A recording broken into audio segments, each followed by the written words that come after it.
room, and I was wondering. Just then the host of the house, he came down the step and he said, Prabhu, please wait. Some neighbor, there was somebody or an old person, I'll just go and see. And then he wrapped himself with a chadar and he walked out of the house. I went behind him, and then it was dark and cold and foggy. And then he walked away and I was just watching. And then this wailing continued. And then I just got ready, and then in the morning we chant. So I was just chanting Hare Krishna. And then I was thinking about all this. And then after a few minutes he came back and he said, the host in the house in whose house we were staying, he came back and he said, yes, there was one elderly woman. It's a joint family, and at 2:30 something happened and they rushed her to the hospital and they brought her back and she's dead. I know that's the reason they are on me. So, and then I was thinking, just so much suffering. And what does Krishna say about this? Directly Krishna addresses this. Gunan etan atityatrin deha dehi samudbhavan janma mrityu jara dukkhair vimukto amritam ashnute. Krishna is saying in the Bhagavad Gita, there is a stage of development of consciousness. That stage is technically called Trin Gunan Atityaha. I will not go into those details now. We don't have much time. But there is a stage of development of the consciousness. Gunan etan atityatrin deha deha samudbhavan janma mrityu jara dukkhair vimukto amritam ashnute. One can come to a stage, one will not be affected by the miseries of janma, mrityu, jara, vyadhi, all of these miseries. There is a state of consciousness, and we as human beings have the unique opportunity and ability to develop that consciousness. And that is what Krishna is talking in the Bhagavad Gita. How we can be freed, insulated, protected, truly protected from these sufferings which are inescapable and the defects of material existence. And that is the message of Krishna in the Bhagavad Gita. And these were some of the arguments that the sadhu was mentioning to those two young men, Abhay and his friend, and to the other guests who were there. And so, message of Krishna addresses these fundamental issues of life, and hence it has to be shared with people, and it cannot wait for any change of regimes. These regimes will come and go, but this message is so fundamental. Everyone should benefit from this message, and this knowledge has to be shared with the rest of the world, with everyone who is willing to keep a hearing and accept this knowledge. These were some of the directions that sadhu spoke. And then at some point, that discussion ended. And Abhay and that his friend, they got up, they paid their respect once again to the sadhu and came out. And then when they came out to the streets, his friend asked Abhay, what do you think about this sadhu? Abhay was deeply impressed. He was not a sadhu that he had normally seen. He was very scholarly, very thoughtful, and he had deeply impressed him. And circumstances changed in Abhay Charan's life. He had to leave Calcutta, he had to move to Allahabad because of his business, and he has to look after those pharmaceutical business and so on. And by somehow, in 1928, he got reconnected with that group of sadhus, and in 1933, he started reading the books of that sadhu, and in 1933, he became formally initiated. And that sadhu who was speaking and giving all those arguments and addressing that small gathering, that sadhu became his spiritual master, and that sadhu was Bhakti Siddhanta Saraswati Thakur, the spiritual master of Srila Prabhupada. So in 1933, he was formally took Diksha, and because he was, at that time, Srila Prabhupada was doing his own business, and his business would take him to different places in the country, Bombay sometimes, Madurai sometimes, and Allahabad, Jhansi, Delhi, Lucknow, other places. He would be traveling, was a very successful businessman. And then, in 1936, December 13th, Abhay Charan was in Bombay, and his guru, Bhakti Siddhanta Saraswati, had founded an institution called Gaudiya Math. And he had many branches all over the country. And in 1936, December, just about 15 days back, we had this important remembrance of this activity, this thing that happened in Prabhupada's life. Abhay Charan wrote a letter to his guru saying that in your math, in your organization, there are many brahmacharis, there are many sannyasis who are directly serving you. But I am a grihastha, I am staying with my family, I have my wife and children and business and house and all of these things to look after. I am not able to render any direct service to you. Is there any service that you want me to particularly do? At that time, Bhakti Siddhanta Saraswati was ailing, and he was staying in Jagannath Puri. There is a Gaudiya Math on the banks, on the shore of the ocean, and he was ailing there. And so Abhay Charan wrote a letter to him, and in a few days he got a reply. And so Abhay read that reply, and in that reply his spiritual master wrote to him, because his spiritual master had also seen him very conversant and very articulate in English language, and so he wrote to him, if you can express our philosophy and thoughts in English language to the English speaking people, this will do good to you and those who listen to you. So Abhay got this letter, and he was just reflecting on this letter, and on 31st of December 1936, Bhakti Siddhanta Saraswati Thakur left this world. So Abhay recalled, in their first meeting, his guru's instruction to him was that you should spread the message of Krishna all over the world. And the very last communication that he had from him, just a few days before his passing away, was reiterating the same direction, that you must spread this knowledge of Krishna, the message of Gita, among the English-speaking people. One of the important principles of bhakti is that one should take the words of the spiritual master very seriously. Guru Mukha Padma Vakya Chitte Te Koriya Aikya Arana Koro Mane Asha.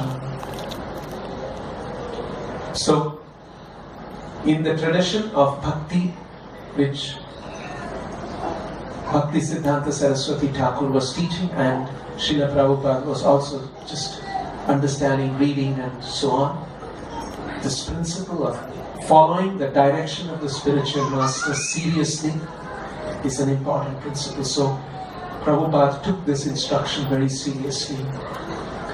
And in 1944, he started a magazine called Back to Godhead, and he was writing different articles. By then, Prabhupada, Abhay Charan, had become very well versed in the writings of his guru and his previous acharyas. And he would write articles in English, and he would get them published, and he would distribute them, and he would get some some foreign university, some foreign acquaintance address, he would send this by mail and trying to get some interest, because his guru's order was that he should spread this knowledge in the English-speaking world. So he tried many things, and none of those things were successful. Even the magazine he was printing was shut down when the World War began, World War II, because spiritual magazines were considered unessential periodicals. Only essential periodicals paper permit would be given, and spiritual magazines are considered to be unessential, so paper quota was cut off, and so he had to discontinue printing the magazine. So like this.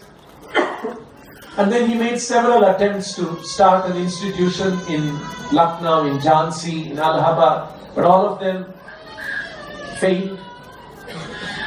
And then, at a certain point of time, he was about 62 years, his sons had grown up, and they were also involved in the business. They were taking care of some of the aspects of the business. And he left his home, and to become more seriously involved in this, he came to Vrindavan and became a resident of an ancient temple. And soon after that, he took sannyas in 1962. And after his sannyas, he was like a sannyasi. There was no income, and he still continued writing books in English. And with great difficulty, he got 3 volumes of Srimad Bhagavatam published. And then in 1965, I have less time, and so I am moving a little faster. In 1965, Srila Prabhupada went to Bombay, and he knew an acquaintance, a Gujarati woman who was the owner of a shipping company. And she was a big woman, prosperous, rich woman. With certain difficulty, he got an audience with her, and he went and requested her, "Madam, you have many ships, it was a shipping company. Can you send me by ship to America?" So the woman was surprised to come across this kind of a request. And then she said, "Swamiji," because at that time he was in sannyas dress, Prabhupada. At that time he was known as Bhaktivedanta Swami. After sannyas he got the name Bhaktivedanta Swami. So she was surprised and she said, "Swamiji, you are sannyasi and you are so old, and at this age you have a desire to go and see America?" He said, No, madam. It's not that I want to go and see America. My Guru ordered me that I should spread this knowledge of Krishna all over the world. And I have tried many things in India and I have failed. Last 30 years I have been trying and I have continuously been failing. So before I die, one last attempt I want to make in America. Can you please send me to America? Again, she was not very convinced, and she said, "Swamiji, America is a very cold country. If you go there, you will die." Prabhupada was not disturbed by that. Again, he gave an argument. He said, "Madam, just see, for a warrior, for a Kshatriya warrior, to die at home under the care of his wife and children is not glorious. For a warrior, he should die in the battlefield.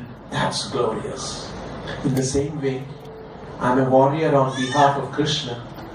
If I die in America doing his work, that's more glorious than to die in a very safe environment back at home in India." So like this, some discussion went on, and then this is Sumati Morarji, owner of the shipping company. She was convinced and she said, "All right, Swamiji, go and make your arrangements for your passport and visa. I'll arrange for your ticket." So in 1965, he got an opportunity to travel free of cost because he had no means, no money. By then he had trunk loads of the Bhagavatam which he had published in English language. He was carrying with him trunk loads of the Bhagavatam. He was carrying with him 40 rupees and he was 70 years of age. And he was going by ship. And it was a 35-day journey. After about 10 days in the sea, one night, while he was in the ship, on board the ship, he had a heart attack. There was no medicine, there was no doctor, there was no medical care available. Somehow he survived. 2 nights later, he had a second heart attack. Very painful, completely no strength. And it was a cargo ship. It was not that there were hundreds of people in the ship to give him any support or any help. It was a cargo ship. Somehow he survived the 2 heart attacks, and after 35 days, he reached New York. And when he reached New York, he had just 40 rupees and there was no clear plan what he would do. And Srila Prabhupada stayed for the first 1 year in New York. Went through a lot of difficulties. And then he would go to a park in Manhattan, and in the afternoon he would have kartals and sing Hare Krishna mantra like you have seen, devotees we all sing. And then a few young Americans, boys and girls, would gather around him and he would read from the Bhagavatam which he was carrying. These are the oldest books ever known to mankind. And it says, human life is very valuable and we should learn to know, we should learn what is the purpose of life, what is the meaning of life, why we come into this world, why this creation exists. He would speak on these kind of philosophical matters. And then he would say, if you are interested, I'm staying in so-and-so storefront, you can come and meet me. Like this, he would attract a few young people and they would come and hear him speak philosophy. This went on for about a year, and in the year 1966, he incorporated the International Society for Krishna Consciousness in New York City. And then he went to another place, another city, and so on. Prabhupada lived for the next 11 years.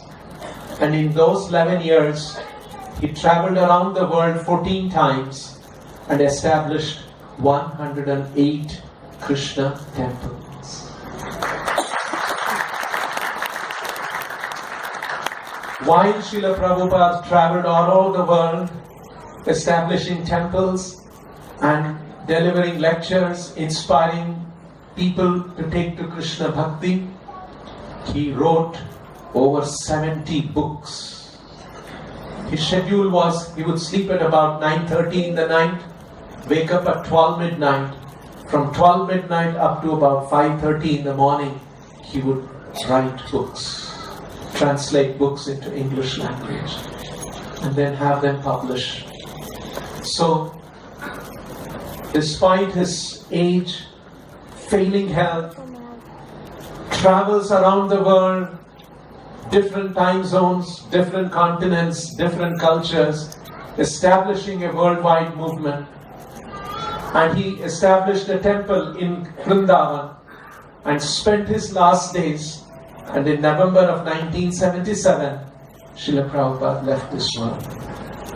And he had founded an international movement.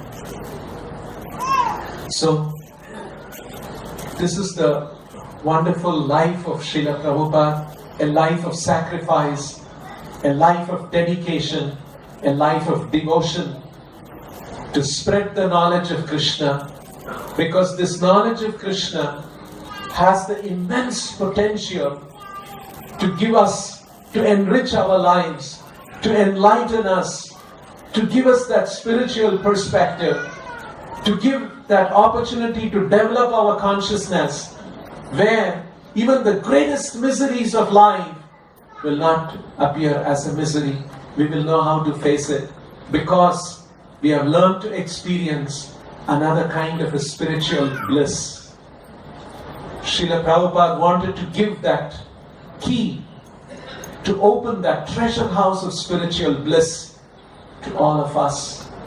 And that is how his life was dedicated to. So, on this day of New Year, I welcome all of you to the temple once again, and welcome all of you to understand more about the teachings of Srila Prabhupada, the message of Krishna Bhakti that Srila Prabhupada gave, and he wanted all of us to learn and benefit from this, and invite all of you to continue your journey in spiritual life.